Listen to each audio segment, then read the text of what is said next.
আপনি কি জানেন, বিশ্বজুড়ে মৃত্যুর অন্যতম প্রধান কারণ হল ক্যান্সার।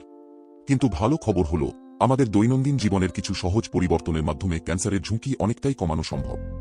আজকের ভিডিওতে আমি আপনাদের জানাবো এমন 5টি জীবনধারা, যেগুলো মেনে চললে আপনি ও আপনার পরিবার অনেকটা নিরাপদ থাকতে পারবেন। ভিডিওর শেষ পর্যন্ত দেখুন, কারণ এখানে দেওয়া টিপসগুলো সত্যিই জীবন বদলে দিতে পারে।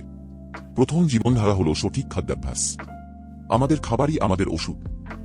প্রতিদিন খাবারের তালিকায় বেশি করে ফল, সবজি, পূর্ণ শস্য ও আঁশযুক্ত খাবার রাখুন। গবেষণায় দেখা গেছে, আঁশ সমৃদ্ধ ও প্রাকৃতিক খাবার শরীর থেকে ক্ষতিকর উপাদান বের করে দিতে সাহায্য করে। কিন্তু বেশি তেলেভাজা, প্রক্রিয়াজাত খাবার ও অতিরিক্ত লাল মাংস ক্যান্সারের ঝুঁকি বাড়ায়। তাই সঠিক খাদ্যাভ্যাসই ক্যান্সার প্রতিরোধের মূল হাতিয়ার। দ্বিতীয় জীবনধারা হল নিয়মিত শারীরিক ব্যায়াম। প্রতিদিন অন্তত 30 মিনিট হাঁটা, সাইক্লিং, যোগব্যায়াম কিংবা হালকা জগিং এসবই ক্যান্সারের ঝুঁকি কমাতে সাহায্য করে। অতিরিক্ত ওজন বা স্থূলতা স্তন, কোলন ও অন্যান্য ক্যান্সারের ঝুঁকি বাড়ায়। তাই শরীরকে সক্রিয় ও ফিট রাখা খুবই জরুরি। তৃতীয় জীবনধারা হল তামাক ও অ্যালকোহল থেকে দূরে থাকা। ধূমপান কেবল ফুসফুস ক্যান্সারের কারণ নয়, বরং মুখ, গলা ও পাকস্থলীর ক্যান্সারের ঝুঁকিও বহুগুণ বাড়ায়।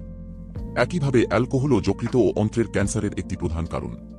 তাই যদি সত্যিই সুস্থ থাকতে চান, তবে তামাক ও অ্যালকোহলকে ন বলুন আজই। চতুর্থ জীবনধারা হল সূর্যের অতিরিক্ত আলো থেকে সুরক্ষা। সূর্যের আল্ট্রাভায়োলেট রশ্মি আমাদের ত্বকের জন্য সবচেয়ে ক্ষতিকর। এর ফলে স্কিন ক্যান্সারের ঝুঁকি বেড়ে যায়। তাই রোদে বেরোলে ছাতা, সানস্ক্রিন, সানগ্লাস ব্যবহার করুন এবং সকাল 10টা থেকে বিকেল 4টা পর্যন্ত অতিরিক্ত রোদ এড়িয়ে চলুন। পঞ্চম ও শেষ জীবনধারা হল নিয়মিত স্বাস্থ্য পরীক্ষা ও টিকা। নির্দিষ্ট বয়সের পর নিয়মিত স্ক্রিনিং টেস্ট, যেমন স্তন ক্যান্সার, জরায়ু ক্যান্সার বা কোলন ক্যান্সারের টেস্ট করানো খুব গুরুত্বপূর্ণ। এছাড়া হেপাটাইটিস বি ও এইচপিভি ভ্যাকসিন ক্যান্সার প্রতিরোধে প্রমাণিতভাবে কার্যকর। তাই নিয়মিত চেক আপ ও প্রয়োজনীয় টিকা নিতে ভুলবেন না। তাহলে বন্ধুরা, এগুলোই ছিল ক্যান্সারের ঝুঁকি কমানোর 5টি সহজ কিন্তু কার্যকর জীবনধারা। মনে রাখবেন, আমাদের প্রতিদিনের ছোট্ট অভ্যাসই ভবিষ্যতের সুস্থ জীবন নিশ্চিত করে। যদি ভিডিওটি ভালো লাগে, তবে লাইক করুন, কমেন্টে লিখে জানান আপনি কোন অভ্যাসটা মেনে চলেন আর কোনটা শুরু করতে চান। আর অবশ্যই আমাদের চ্যানেলটি সাবস্ক্রাইব করুন স্বাস্থ্য ও জীবনধারার আরও এমন তথ্য জানতে।